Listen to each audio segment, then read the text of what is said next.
Hi guys, for today's video ay pupunta naman tayo ng Cagbalete Island. So ito, naplano na namin to ahead of time pa. Kaya lang, laging hindi kami natutuloy. So ito, napagdesisyonan na talaga namin pumunta ng Cagbalete Island kasi maganda nga ang panahon. Pero nagkamali kami. Pagpunta namin at pagdating namin dito sa Mauban ay sobrang hangin at meron daw gale warning. So, umalis kami ng QC mga bandang 11 o'clock. Nakarating kami dito sa Mauban, Quezon na mga bandang 5. So, medyo madilim-dilim pa siya.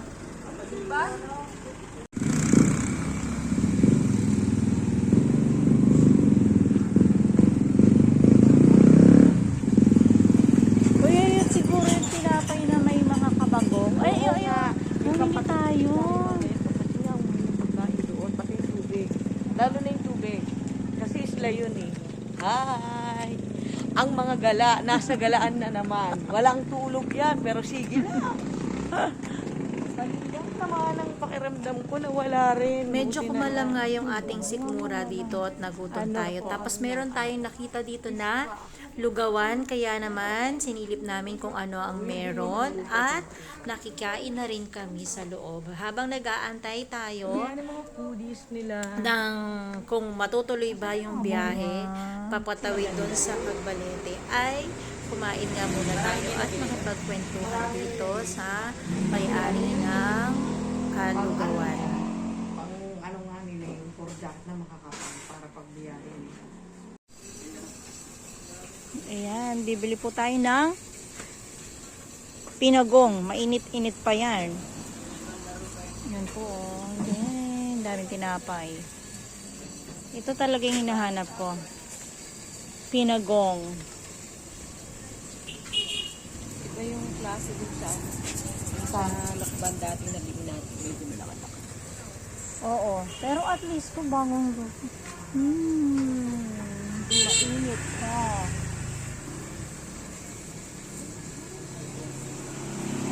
Thank you po. Ito na, ang binili natin na pinagong. Pagkatas na natin kumain Dami, diba? lugaw Ang cute at pa ng kumakain lalagyanan ng niya. pinagong doon sa bakery na bagong luto pa, ay pumunta muna tayo doon sa pier. So, tiningnan natin kung may possibility ba na magbiyahe. Pero dahil wala pang tao at medyo nga may gale warning, ay medyo kinabahan tayo. So naghanap muna kami ng ibang lugar na mapupuntahan at napunta nga kami dito sa Butas-Butas Cave. So actually pagbaba mo dyan, sobrang lakas talaga nung hangin niya. Yung parang tipong hindi mo na nga iisipin na makakapunta pa kami ng Cagbalete. Pagbaba nga namin dyan guys ay hindi man lang kami makapunta dun sa Butas-Butas Cave dahil nga sa sobrang lakas ng alon at ang lakas din ng hangin. Ano yung ano dyan? Paano mo siya makikita ang butas-butas?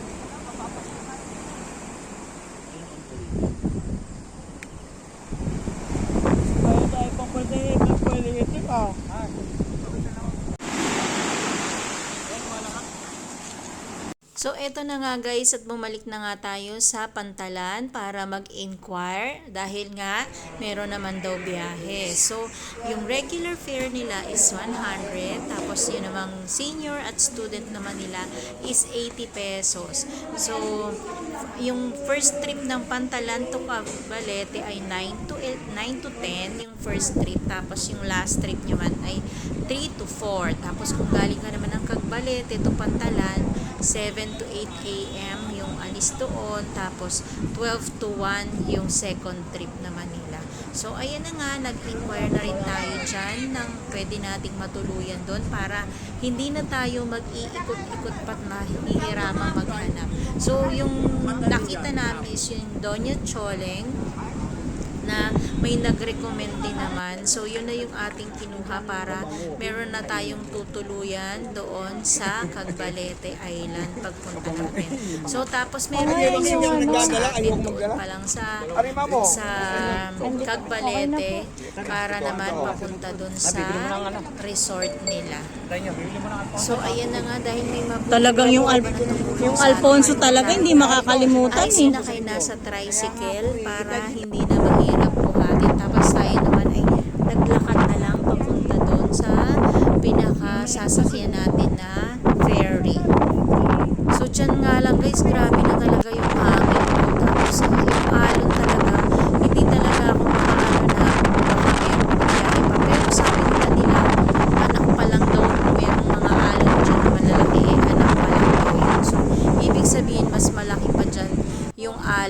kapag nanay na, di ba?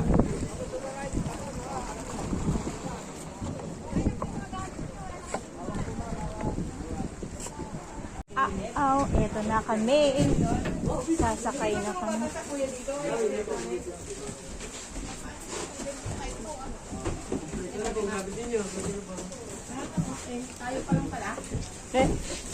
Yan kami sila pare. Saan ba tayo? Bandang gitna tayo. Oh, di na Diyan ba talaga ang upuan?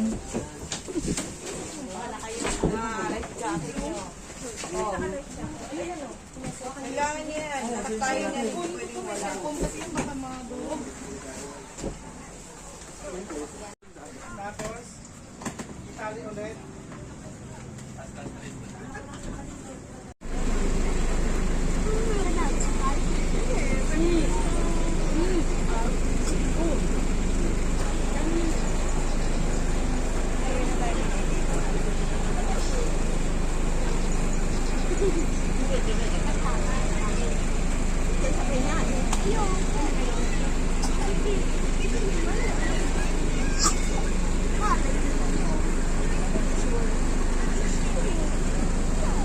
Takip na takip si paring Jun.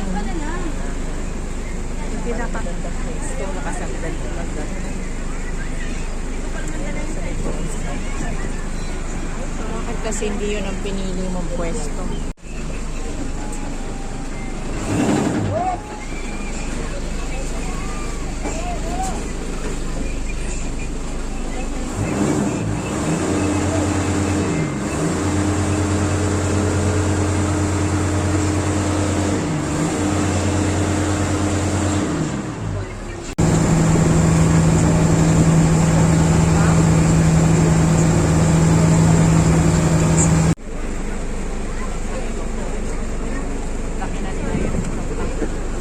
Tangkad eh, no?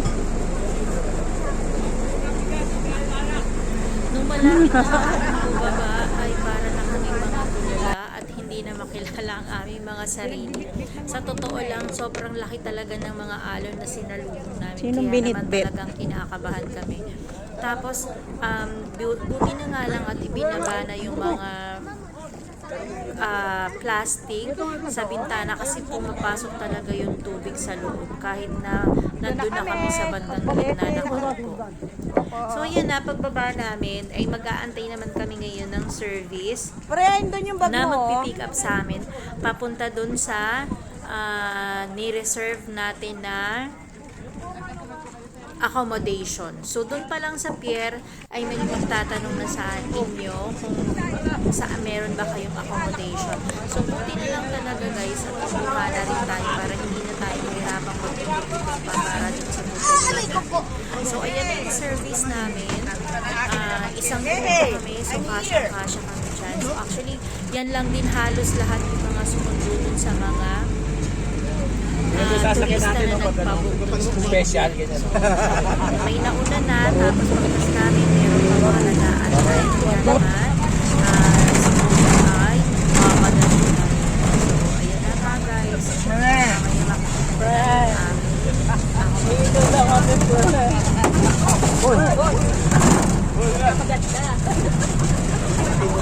Naguluhan na. Kaya pala, tagal bumalik ko eh. Kaya pala Sa jungle galing eh. pala eh, Quezon City hanggang Alabang. Ayan na. Ayan na. Ay! Oh, malapit Okay. na. Yan na. Kasi ayan na. Mayroon na mga ugot eh. Marami na ugot. Kanila ba eh. Ito ba yun? Ito niya calling. Okay, dito na. Dagat ah. Welcome to Doña Chole Resort. Picture tayo dyan mamaya ha. Calling. Dito po kami. Dito Mag-check kami in today. nag-stay ngayon guys. Doña Chole Camping Resort. Ayan na yung mga tropang kalaki.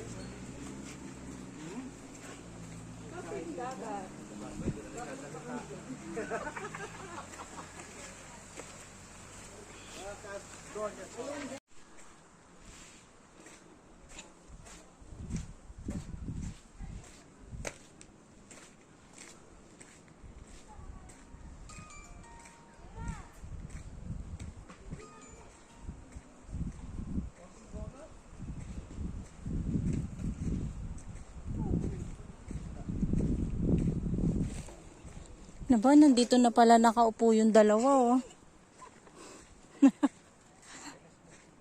Ay, ang layo na pala nung ano, no? Low tide. Grabe, ang sakit sa mata. Makatingin.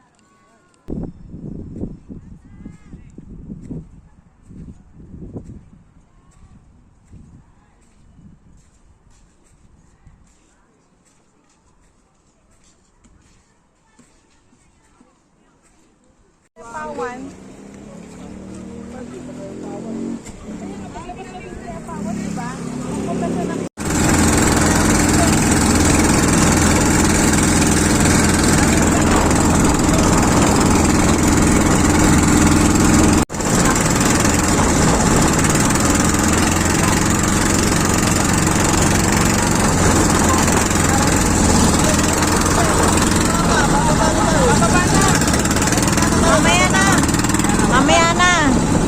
Mamaya na! Oo!